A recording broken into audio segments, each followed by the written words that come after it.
ابو شقره ولا راح تاكل لاي حد.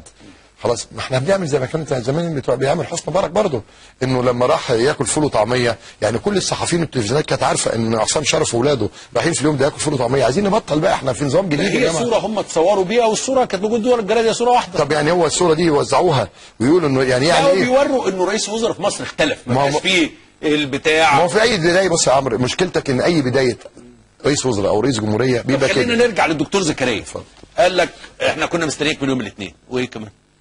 بس وبعدين عاتبني عتاب كده، قال لي انت كل ما تطلع في التلفزيون تقول، يعني كنت الواقعه بتاعتي لما قلت فلان بعت مرات، ايوه فاكرها دي الشهيره دي اللي كانت عندكم دي، واخد بالك. لكن انا طبعا مش هقدر اقولها دلوقتي، لان هو في محنه. اتمنى ان ربنا سبحانه وتعالى. مين معلم القعده هناك؟ لا مفيش معلم، كل واحد. واحد. مش في حد مثلا، لو حد انت اتخانقت مع حد، اصلا انك اتخانقت مع حد هنا جوه؟ لا بس الشيخ بتاع الجامع. اتخانقت مع الشيخ؟ شيخ الجامع بس.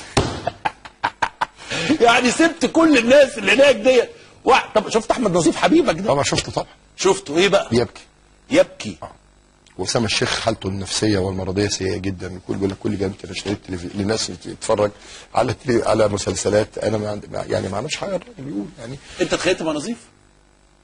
لا انا مش عايز اقول اللي حصل جوه، لكن انا هقول لك انا ليه بسرعه كده. الراجل شيخ الجامع اتزنق اول جمعه، فخاف يهاجم الظالمين يفتكروا هم يمسكوه ويضربوه، خاف يهاجم المظلومين. اما هو موقف الشيخ بصراحه فطوره غريب يعني. بالظبط كده. هيدعي على الفاسدين فالراجل ولو قال انه ربنا هيكرمهم ويغفر له تبقى مشكله ثانيه. بالظبط. فالمهم انه الراجل اتخانقت مع الشيخ لانه ما قالش حاجه فهمتها. انت اتخانقت معاه وانت قاعد جوه الجامع؟ ما قالش حاجه انا فهمتها. قلت له يا مولانا، فقالوا لك ايه الناس اللي قاعده؟ لا الاسبوع اللي بعديه بقى لما جه فقال ايه في الخطبه بتاعته، يظهر حد قال له يا عم قول حاجه يعني مفيده.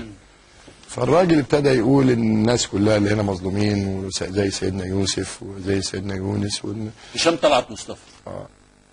شفته. قال لك ايه؟ قال لي حاجه غريبه جدا. ايه؟ كلمك هشام طلعت؟ انا بكرر عليك السؤال. خدني في جنب سالني سؤال غريب جدا، عاتبني. قال لي ليه انت قلت على فلانه انها نحس؟ قلت له بقول لك يا هشام دي فلانه دي نحست مصر كلها، ده كل الموجودين دلوقتي في المزرعه سلموا عليها. وانا زعلت يومها منه، انك فاكر هو هيسالني عن قضيته وعن وضعه، للاسف الشديد.